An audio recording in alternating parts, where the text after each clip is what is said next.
नमस्ते बच्चों। देखो आज अपन यहाँ पे इस वीडियो में मैं आप लोगों से बात करने वाला हूँ संकरण की।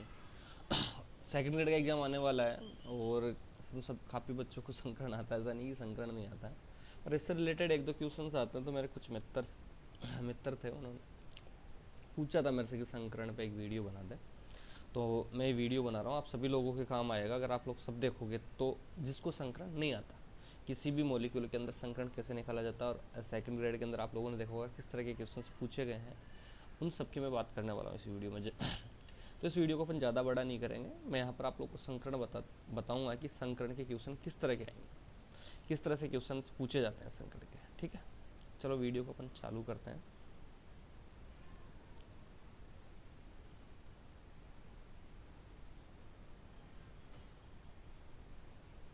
जैसे देखो यहाँ पर क्वेश्चंस किस तरह के आते हैं, आप लोग देख रहे होंगे। दिए गए अणुओं में संकरण बताओ। सीधा सीधा क्वेश्चन पूछता है कि दिए गए जो भी अणु इनमें संकरण बताना। जैसे यहाँ पर मैंने बोल CH4 दे दिया, अमोनिया दे दिया, H2O दे दिया, सब 6 दे दिया, PCl3, PCl5, या किसी भी तरह का कोई मॉलिक्यूल्स हो सकता है, NH4+BF4-BF, इस तरह से कोई भी मॉलिक्यूल्स दे देगा और आप लोगों से पूछेगा संकरण निकालो। तो देखो फ्रेंड्स, मैं आप लोगों को बताना चाहूँगा कि संकरण निकाला कैसे जाता है। जिसको नहीं आता, मैं यहाँ पर जीरो से लेके स्टार्ट कर रहा हूँ। ऐसा नहीं है कि अगर इस वीडियो को आप लोग देखोगे तो संकरण मेरे हिसाब से अवश्य जान जाओगे। तो सबसे पहले तो अपन जितने भी अणु दे रखे हैं, मैंने यहाँ पर मेन ग्रुप एलिमेंट्स लिए हैं। S ब्लॉक और P ब्लॉक के जो एलिमेंट्स हैं उनका केंद्रीय धातु परमाणु यहाँ पर मैंने लिया है। तो मैं आप लोगों को कुछ बातें बता दूं संकरण निकालने से पहले, कि कोई भी जो मॉलिक्यूल्स होता है उसमें संकरण कैसे निकाला जाता है, संकरण निकालने के लिए अपन को किस किस की ज़रूरत पड़ती है। तो देखो आप लोगों को मैं बताना चाहूँगा कि सबसे पहले तो अपन को इसमें पहचानना क्या है कि जो भी मॉलिक्यूल्स दे रखा होता है उस मॉलिक्यूल के अंदर केंद्रीय धातु परमाणु कौन सा है। आप लोगों को पता है संकरण हमेशा कोई भी जो मॉलिक्यूल्स दिया होता है उसके अंदर एक परमाणु का निकाला जाता है। जैसे ये CH4 है, इसके अंदर आपको दो प्रकार के दिख रहे होंगे परमाणु। एक तो दिख रहा है कार्बन और चार दिख रहे हैं हाइड्रोजन। मतलब एक तो इसमें केंद्रीय धातु परमाणु सेंट्रल एटम होता है। तो संकरण हमेशा सेंट्रल एटम में ही निकाला जाता है, और इसके साथ जो परमाणु लगे होते हैं उनको सहयोगी परमाणु अपन बोलते हैं, एडजेसेंट एटम बोलते हैं। जैसे इसमें कार्बन है, इसमें नाइट्रोजन है, इसमें ऑक्सीजन है, इसमें फास्फोरस है। तो आप लोगों को कोई भी मॉलिक्यूल दिया होता है तो सीधा सीधा पूछ देता है। जैसे यहाँ पर CH4 अणु के अंदर कार्बन परमाणु का संकरण बताओ, ऐसे पूछ लेगा। NH3 में नाइट्रोजन अणु NH3 अणु के अंदर नाइट्रोजन परमाणु का संकरण बताओ, इस तरह से क्वेश्चन पूछ लेता है वो। तो सबसे पहले कुछ बातें आप लोगों को मैं बताना चाहूँगा जिससे अपन संकरण आसानी से सीख लेंगे। तो सबसे पहले मैं आप लोगों को बताना ये चाहूँगा कि सबसे पहले अपन को ये पता होना चाहिए कि केंद्रीय धातु परमाणु कौन से वर्ग का सदस्य होता है। आप लोगों ने आवर्त सारणी देखी है, आवर्त सारणी के अंदर वैलेंस इलेक्ट्रॉन निकालना आपको आता होगा। मैं यहाँ पर ज़्यादा बात नहीं करूँगा, फिर भी आप लोगों को थोड़ा सा आइडिया दे दूँ जिसको नहीं पता है। ग्रुप नंबर 1 के जो सदस्य होते हैं, हलीना की रब से फरियाद, उनके अंदर वैलेंस इलेक्ट्रॉन होता है 1। वर्ग नंबर 2 के जो सदस्य होते हैं उनके अंदर वैलेंस इलेक्ट्रॉन होते हैं 2। इसी तरह से अगर अपन बात करें, ये तो बात हो गई S ब्लॉक एलिमेंट्स की। इसी तरह से अगर मैं बात करना चाहूँ आप लोगों के साथ P ब्लॉक एलिमेंट्स की, तो P block elements group number 13 से स्टार्ट होता है। 13, 14, 15, 16, 17, 18, ये ग्रुप नंबर मैंने लिख दिया। तो ग्रुप नंबर जितने हैं उसमें से 10 घटा दो, आप लोगों को वैलेंस इलेक्ट्रॉन पता चल जाएगा। पर ये आपको पता होना चाहिए कि इसमें कौन कौन से परमाणु आते हैं। जैसे आप लोगों ने देखा होगा बैंगन आलू गाजर थैला करके अपन बोलते हैं। मैं आप लोगों को एक बार सारा थोड़ा थोड़ा बता दूं, वीडियो ज़्यादा लंबा नहीं हो।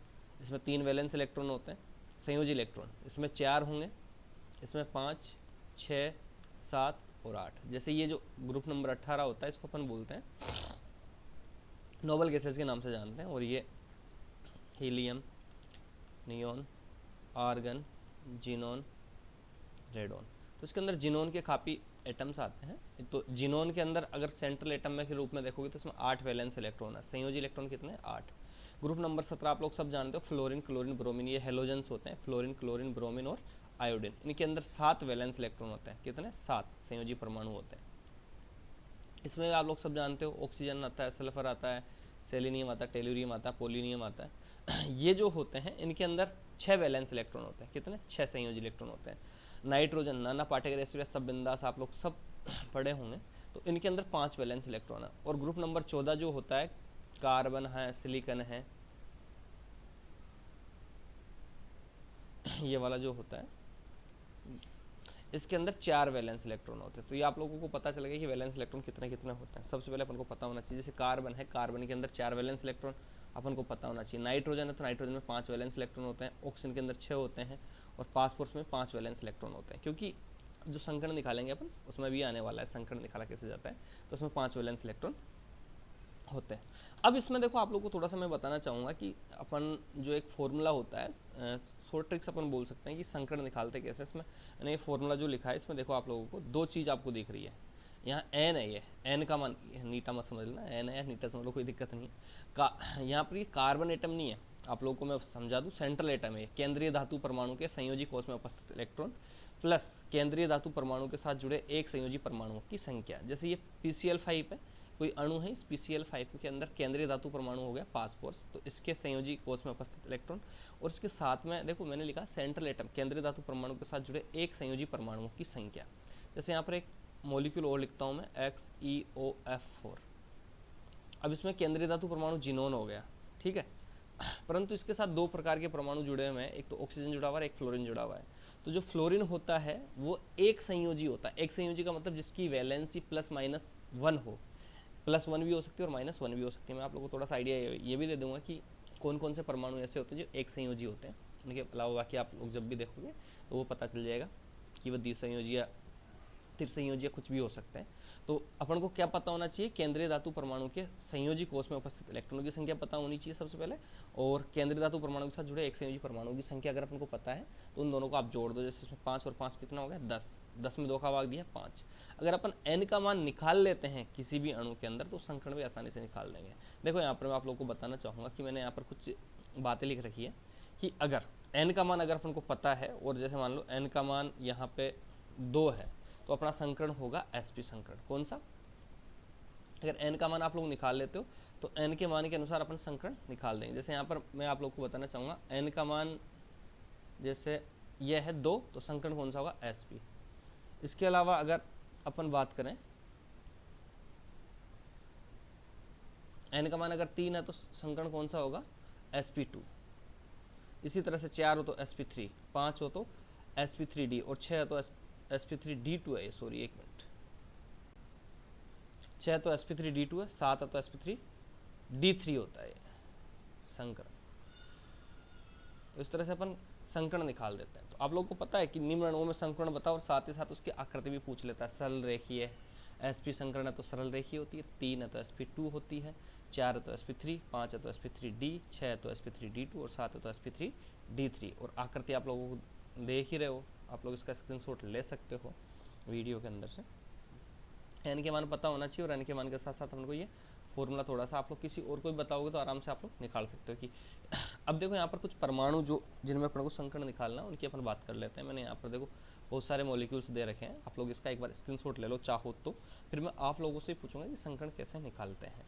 तो सब परमाणु के अंदर अपन अभी संकरण निकालेंगे, पूरे मॉलिक्यूल्स में मैं संकरण बताऊँगा, आप लोग पहले खुद निकाल के देखना और फिर आप लोग मिला लेना। जैसे मैं आप लोग को बारी बारी से बता देता हूँ संकरण कौन से अणु में कौन सा संकरण है। देखो यहाँ पे, हाँ मैं आप लोग को थोड़ा सा ये बता दूँ, एक संयोजी परमाणु कौन से होते हैं कि कोई भी सेंट्रल एटम होता है उसके साथ अगर हेलोजन ग्रुप जुड़ा हुआ है, हेलोजन का मतलब फ्लोरीन, क्लोरीन, ब्रोमीन, आयोडीन अगर जुड़ा हुआ है तो वो सबके सब कैसे होते हैं, एक संयोजी परमाणु में काउंट किए जाते हैं। और हाइड्रोजन आपका जो है या तो H+ के रूप में हो या H- के रूप में हो, ये भी ग्रुप नंबर फर्स्ट का सदस्य होता है और एक संयोजी परमाणु में काउंट होता है। जैसे CH3 किसी के साथ जुड़ा हुआ है तो ये भी एक संयोजी परमाणु में काउंट होगा, ठीक है।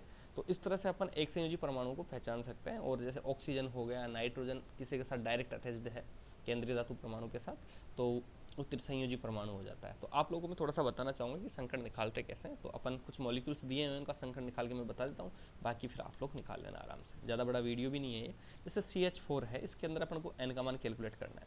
तो इसमें केंद्रीय धातु परमाणु कौन है, कार्बन हो गया। कौन, कार्बन। तो कार्बन के वैलेंस शेल में कितने इलेक्ट्रॉन होते हैं, अभी अपन ने देखा था 4, और इसके साथ हाइड्रोजन जुड़ा हुआ, और मैंने अभी जस्ट बताया था कि हाइड्रोजन जो होता है एक संयोजी परमाणु होता है। तो 4 और 4 8, ठीक है। और इसमें 2 का भाग दे देते हैं n का मान निकालने के लिए जो भी आता है। तो इसमें कितना आ गया 4। PCl5 के अंदर नाना पाटेकर, ऐश्वर्या, बिंदास, तो जो पासपोर्स है वो ग्रुप नंबर 15 का सदस्य है। 5 इसके साथ क्लोरीन जुड़े हुए हैं 5, और ये मैंने अभी जस्ट बताया था कि जितने भी हेलोजन परमाणु होते हैं ये सबके सब क्या होते हैं, सबके सब अपने यूनिवेलेंट या एक संयोजी परमाणु होते हैं। 10 में 2 का भाग दोगे कितना आएगा 5।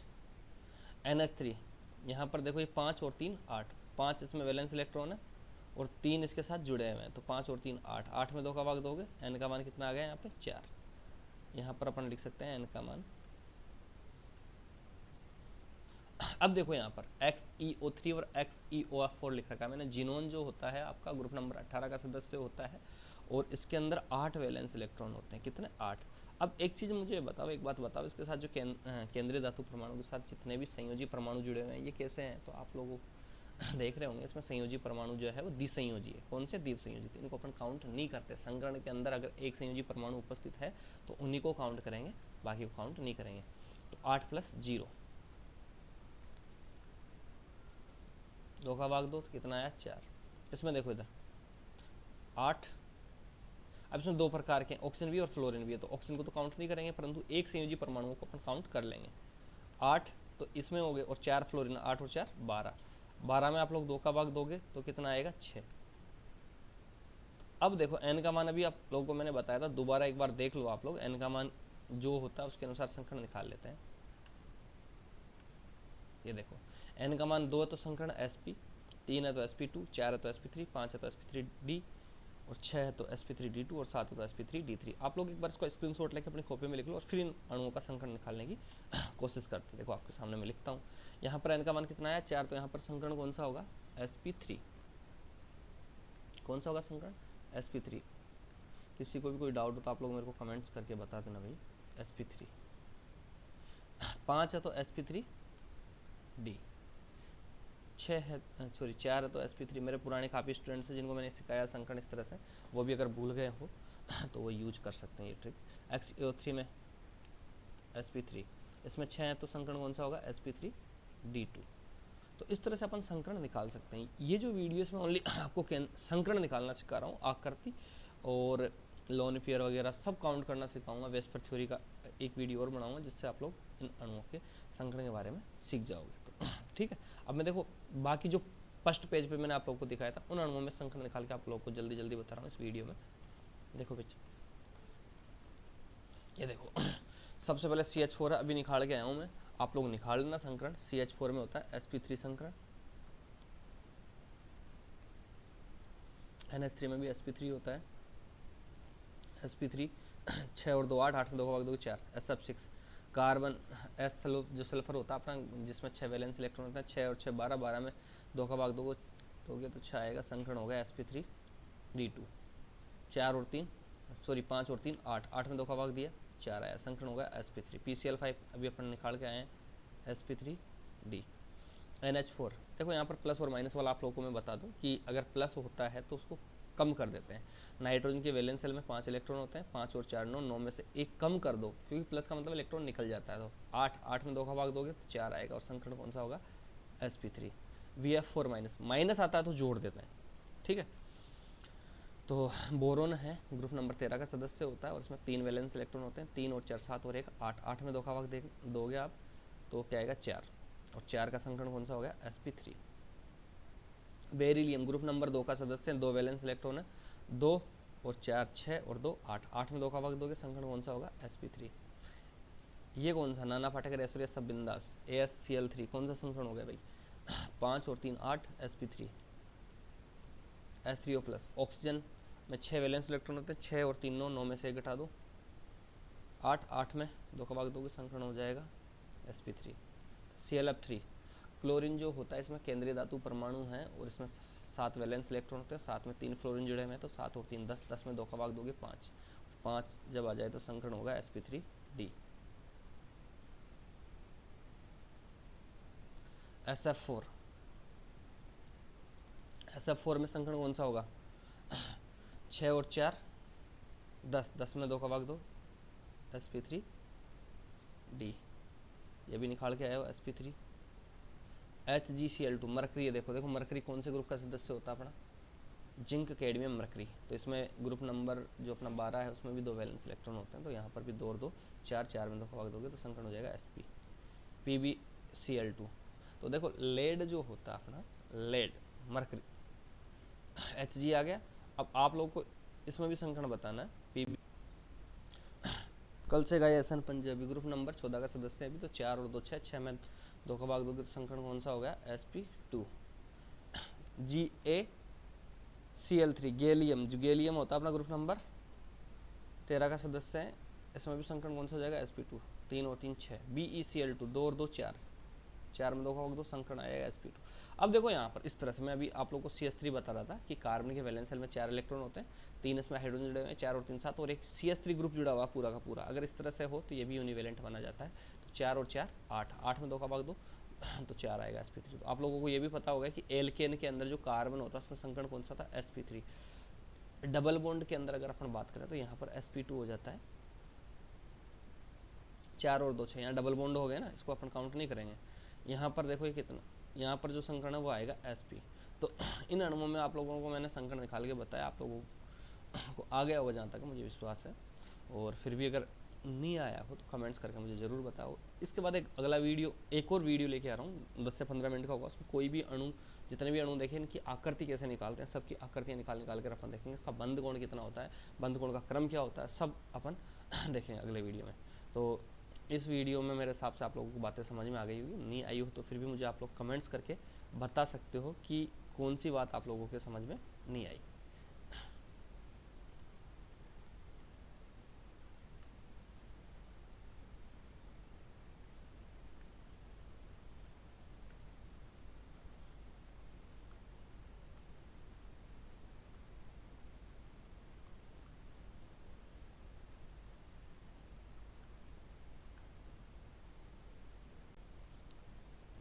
तो आप लोगों को ये वीडियो समझ में आ गया होगा, इसमें कुछ भी वही बात समझ में नहीं है तो आप लोग मुझे कमेंट सेक्शन में कमेंट्स करके ज़रूर बताएं। थैंक यू, धन्यवाद।